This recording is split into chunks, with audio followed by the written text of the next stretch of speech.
Hello' guys, আজি মই গৈ আছোঁ তিনিচুকীয়া বাইপাছ ৰোডত হৈ থকা অসমী সৰচ মেলালৈ। গৈ পাই দেখিলোঁ পম্পী পুৰবিবাই প্ৰগ্ৰেম কৰি আছে।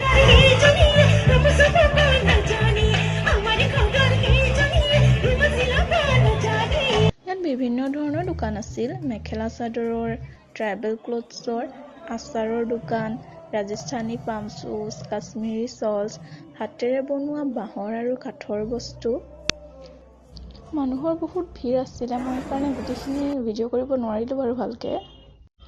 কিন্তু এই দোকানখন দেখিছেনে? ইমান ধুনীয়া লাগিছে ন ইয়াৰ কেণ্ডেলবোৰ। মোৰ যে বহুত ভাল লাগিল আকৌ দেই।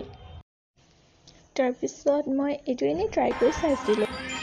এইফালে এনেকৈ পোৰা মাংসৰ দোকান আছে।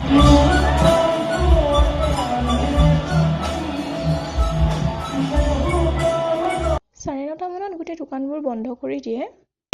তো আমি তাৰ পৰা ওলাই আহি ইয়াত সোমালোঁ ডিনাৰ কৰিবলৈ। এইখন আমাৰ ইয়াত নতুন খুলিছে। ধুনীয়া লাগিছে ন ইণ্টেৰিয়ৰ ডিজাইনবোৰ।